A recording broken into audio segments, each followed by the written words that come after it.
총인데 인도주의라고요? 그럼요. 대표적으로 얘기하자면 그 다이너마이트, 노벨이 만든 너무 위험하니까 깜짝 놀라서 모두 전쟁을 안 할 거다. 일단 이 게틀링건을 만든 분은 리처드 조던 게틀링 박사인데요. 의사였습니다.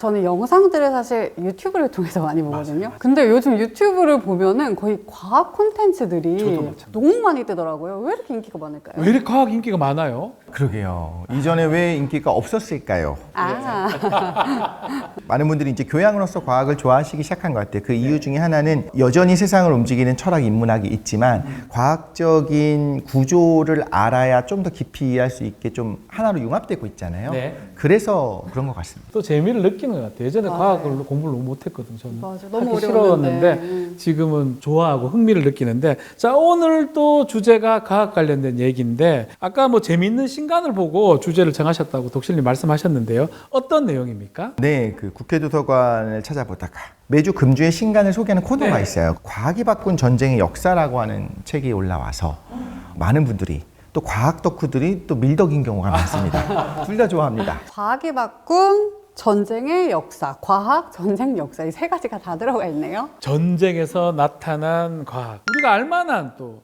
그런 내용 어떤 게 있을까요? 과학 중에 하나가 의학일 텐데 예전에는 전쟁을 할 때 적의 무기에 죽는 병사보다 병으로 죽는 병사가 더 많았어요. 맞아요. 전염병 같은 거. 예. 예. 그런데 이 비율이 바뀌게 된 게 1904년, 5년 러시아 일본 전쟁 때부터입니다. 러일 전쟁이요? 예, 예. 그래서 일본이 그 원정을 가서 만주에서 싸우는데 병사들이 많이 그 배앓이를 하다가 죽는 경우가 많았거든요. 네. 그래서 일본 의학 지식이 총동원돼서 만든 약이 바로 정로환입니다. 그 종로한요? 예, 우리가 예. 한 종로한? 예, 그 정벌을 할 때 정자에다가 그 러시아를 뜻하는 로서아 그리고 이제 아리아악이라는 환자인데요. 이 정로환이 너무 효과가 좋아서 배앓이를 하다 꼼짝없이 죽었을 일본 군들이 다 죽지 않고 살아난 거예요. 어릴 때 먹었어요, 종로한. 예, 예. 그래서 어떻게 말하면 이제 전쟁에서 전황까지 바꿔버린 네.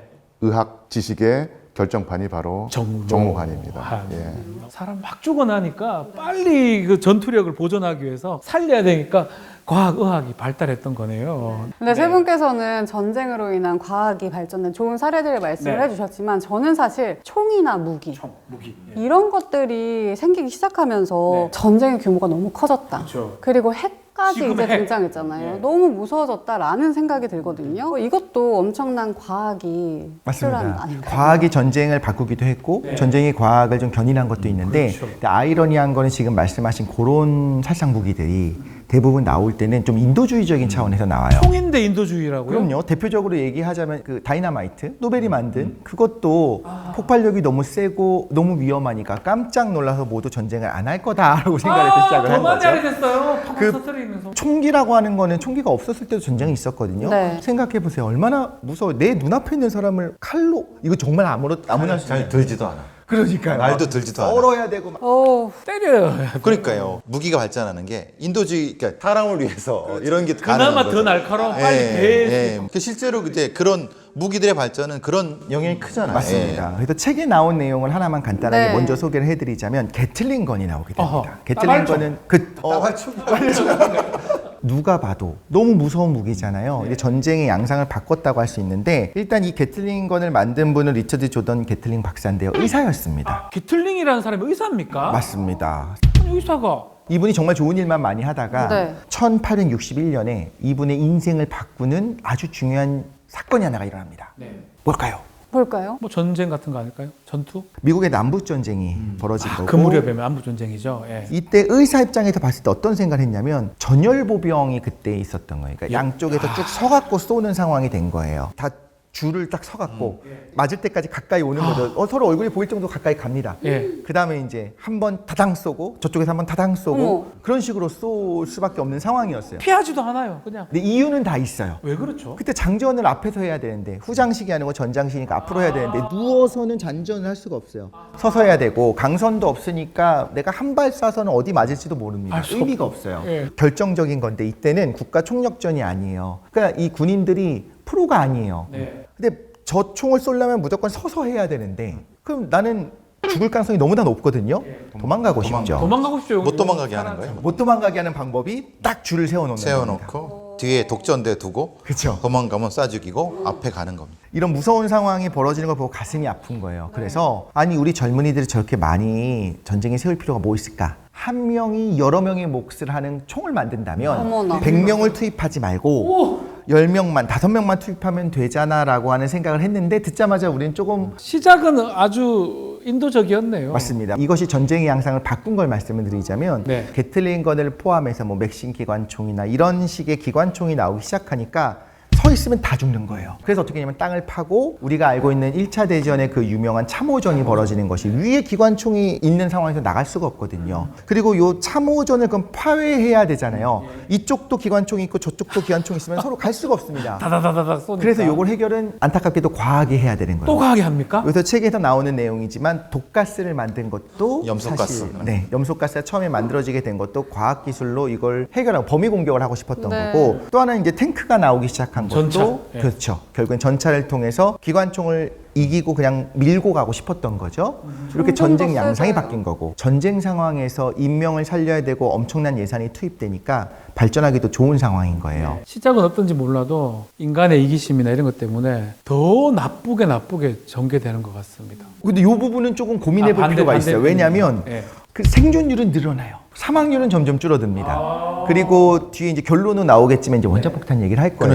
그렇지. 끔찍한 무기죠. 근데 실제로 히로시마, 나가사키 이후로 원자폭탄이 쓰인 적이 없어요. 이게 뭐냐면 어떻게 보면 아이러니지만 어느 정도는 유효하게 공포의 전략이 나만 있는 게 아니고 상대도 있기 때문에 내가 쏠 수 없다는 거잖아요. 그래서 네. 강력한 무기가 평화를 가져올 거다라는 생각으로 과학자 집단이 만들게 된 가장 대표적인 무기를 소개해드리려고 해요. 그게 아마 원자 폭탄 이런 겁니까? 맞습니다. 원자폭탄입니다. 그 얘기 좀 해주셔야 될 것 같습니다. 네. 핵폭탄 얘기. 네. 미국의 핵개발 프로젝트가 이제 맨해튼 프로젝트. 맨해튼 프로젝트 유명하죠. 영화로 네. 나왔죠. 영화도 알고 있습니다. 맞습니다. 네. 그 오펜하이머가 러시아 스파이 아니었습니까? 뭐 일단 러시아라기보다 이제 소련으로 봐야 될 거고 소련 아닌 스파이. 거죠. 예. 아닌 건데. 네, 결국은 아닌 건데. 그 주변에 자유주의자들이 많았어요. 이용당한 부분은 있지만 나중에 밝혀졌지만 스파이는 아니라고.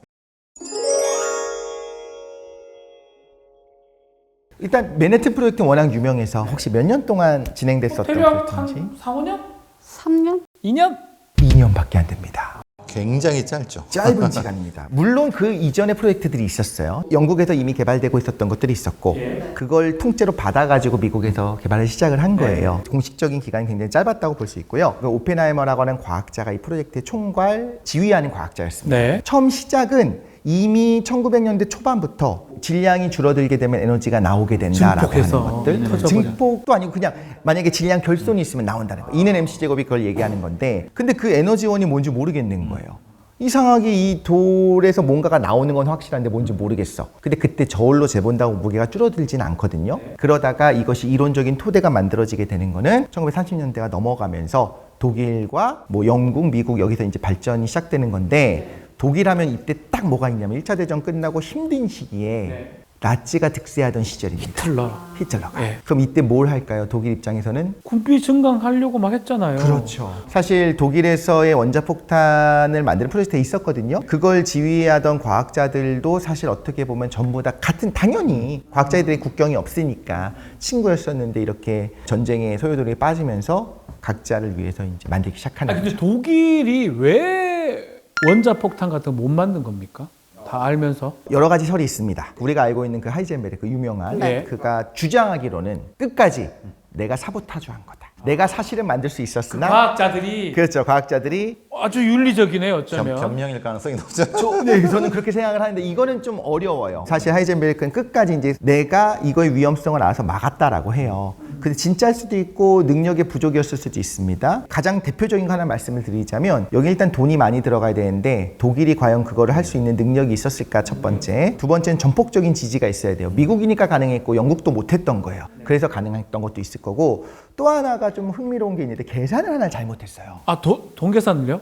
돈은 아니고 양의 계산입니다. 양 계산. 양의 우라늄이 얼마나 있어야지 원자폭탄이 동작할 수 있을까를 러프하게 계산해 봤을 때 1톤 정도라고 생각을 했어요. 1톤을 모을 자신이 없는 거예요. 네. 사실은 45kg였죠. 그렇죠. 굉장히 훨씬 적은 양으로 되고 1톤까지 필요 없었던 걸 계산을 잘못했네요. 맞습니다. 플루토늄은 10kg만 있으면 돼요. 근데 그거를 계산을 잘못하니까 원래 처음부터 압도적으로 느껴지면 포기하기 마련입니다. 왜냐하면 될지 안 될지 모르는 거에 인력을 투자할 거냐, 확실히 되는 게 보장된 거에 투자할 거냐라고 하는 거는 어려운 일이거든요.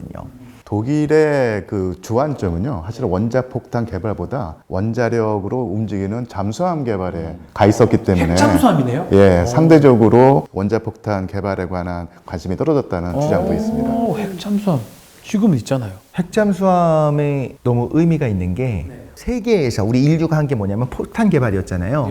그 다음에 원자력 발전소를 짓잖아요. 그렇죠. 최초의 원자로가 어디 들어갔냐면 노틸러스호에 들어갑니다. 아, 제대로 전기를 사용해서 뭔가 동력을 사용하기 시작한 건 뭐냐면 핵잠수함이에요. 잠수함에 쓴다는 거죠. 1953년에 원자력 에너지를. 예, 예. 그러니까 어떻게 보면 지금 우리가 알고 있는 수많은 그 원자력 발전소들은 이게 원자력 에너지를 계속 군사 목적으로만 쓰다 보니까 안 되겠다. 민간의 평화적인 이용을 하자라고 하면서 나타나기 시작한 거고요. 처음에 태생 자체가 강력한 힘이었다는 거죠. 그러면 아주 단순하게 원자폭탄의 원리는 뭡니까? 일단 우라늄이라고 하는 거 플루토늄 두 개가 있었는데요. 우라늄 235라고 하는 건 가만히 놔두어도 자기가 쪼개져요. 쪼개지면서 부스러기들이 생깁니다. 이게 핵심이에요. 쪼개지는 과정에서 부스러기 때문이 아니라 질량이 조금 줄어들어요. 없어져요. 질량이 없어지는 만큼 에너지로 전환됩니다. 히로시마에 떨어졌던 원자폭탄이 터질 때 여기 있었던 핵 원료들이 얼마나 줄었냐면 0.9g 줄었어요. 딸랑 0.9g이면 0.9g이 완전히 사라지면서 그 에너지가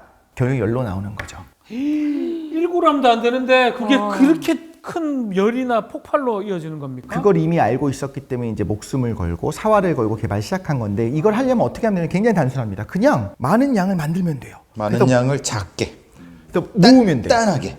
아, 그래서 원리 자체는 간단한 게 리틀보이라고 하는 히로시마에 떨어진 원자폭탄은 임계질량, 그 임계질량이 되면 터집니다. 그거 이상을 이렇게 반으로 쪼개서 양쪽에다 벌려놓은 거예요. 이쪽에서 TNT를 딱 터트리면 쭉 가서 붙잖아요. 붙는 순간 임계질량을 넘어가니까 연쇄 반응이 촥 일어나면서 빵 하고 터집니다. 근데 이게 기술은 어려워요. 왜 그러냐면 충분히 딱 붙은 다음에 자 지금부터 터져 시작하면 제일 좋은데 붙는 과정에서 임계질량을 살짝 넘을랑 말랑할 때 폭발이 일어나면 확 밀어버리잖아요. 아, 사방팔방 퍼지잖아요. 안 퍼져야 되거든요. 그래서 이런 기술들이 굉장히 중요한 거고 네. 플루토늄 폭탄의 경우에는 플루토늄을 말씀을 드리자면 플루토늄이 그냥 기본적으로 원자발전소 안에서 만들어집니다. 이 플루토늄은 10kg만 모아놔도 폭탄이 돼요. 그래서 이 플루토늄 폭탄은 코어를 만들어서 이제 가운데 모아놨습니다. 임계질량은 좀 넘어가요. 그런데 바깥쪽에 TNT를 잘 놔두고 한 번에 터트리는데 그 충격파가 안쪽으로 이 코어를 압축시킵니다. 납작하게. 그러면 그 순간 임계질량이 넘으면서 빵 하고 터지거든요.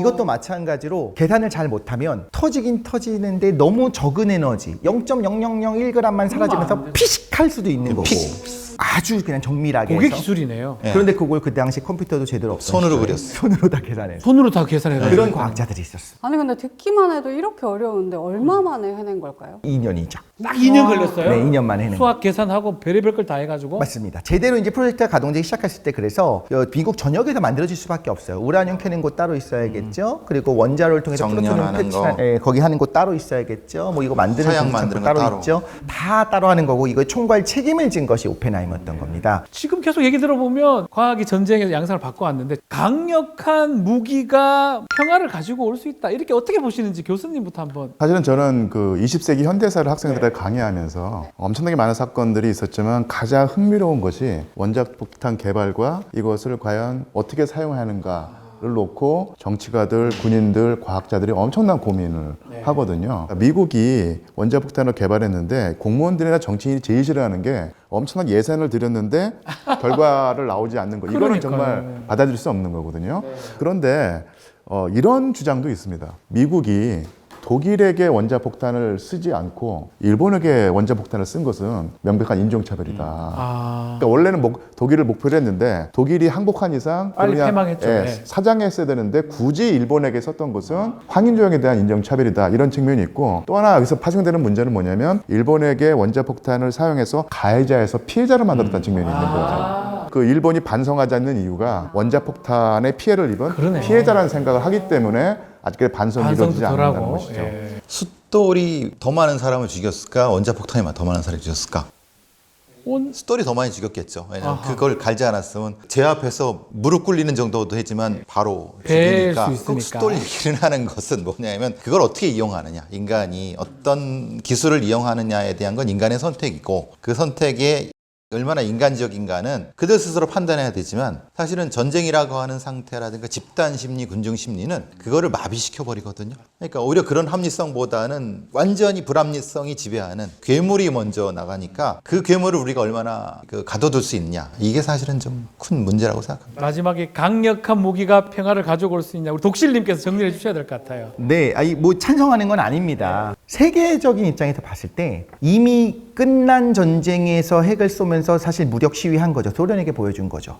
까불지 마, 우리가 압도적이야. 그런데 이때 만약에 안 썼다고 생각해 볼게요. 소련도 개발했을 거거든요. 얼마 안 지나서. 그 후에 어떤 분쟁에서 이게 얼마나 피해가 있는지 모르니까 양쪽이 여러 발을 쐈을 수도 있어요. 뻥뻥뻥뻥. 그렇죠. 그렇게 생각했을 때는 두려움이라든가 이거의 통제 가능성을 우리가 서로 알아야지 그때부터 조심하는 부분들이 있거든요. 정말 많은 소련이 했겠죠. 만약에 안 했으면. 많은 쟁점이 얽혀 있는데요. 또 한 가지 생각을 쓰는 가능성이 원자폭탄을 개발하지 않았으면 과연 소련이 그렇게 엄청난 위기 의식을 느끼고 개발했을까 아하. 이런 문제를 놓고 아니면 저게 유엔이라고 하는 조직이 조금 더 포괄적인 조직이 돼서 실질적인 힘을 가졌을 때 이런 문제까지도 분명히 논의할 수 있을 걸 봅니다. 근데 이제 냉전이 벌어지면서 이 유엔이 아주 힘을 잃게 되고 인류가 지혜를 모아서 인류가에게 닥쳐 있는 위기를 해결할 수 있는 능력을 제한했다는 측면. 저는 이것이 냉전의 가장 큰 폐해가 아닐까 생각합니다. 냉전까지 연결이 됐습니다.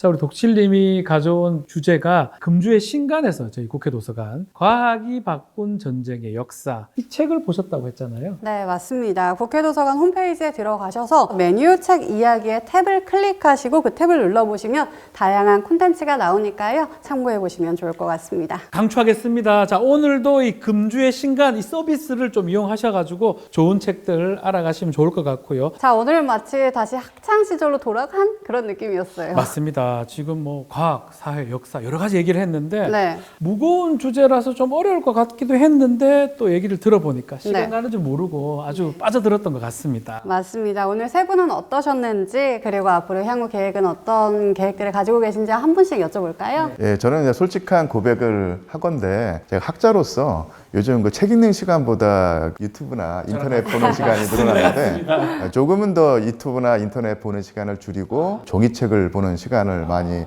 가져야 한다고 생각을 했고 네, 배상훈 교수님. 국회 입법조사처에서 좋은 보고서들이 많이 나거든요. 흥미로운 어떤 사회 현상에 대해서 대안이라든가 문제점 이런 것들을 볼 수 있는 그런 것도 상당히 의미 있는 그걸 가지고 또 오늘도 얘기할 수 있어서 좋았습니다. 네, 독실님도 마지막으로. 전 좀 많이 배워간 것 같아요. 사실 개인적으로 단편적으로 알고 있었던 부분들을 같이 이야기를 나누는데 확실히 배상훈 교수님, 유한수 교수님 같이 나오니까 훨씬 입체적으로 조망할 수 있게 되잖아요. 제가 많이 배워가는 시간이 돼서 앞으로 저희 세 사람 같이 세트로 묶어서 불러주시면 그거가 저희가 준비를 좀 알겠습니다. 기다려 주십시오. 자, 오늘도 흥미로운 이야기 들려주셔서 너무나 감사드립니다. 고맙습니다. 감사합니다. 상쾌하고 통쾌한 한판 토크 국회 상쾌 통쾌!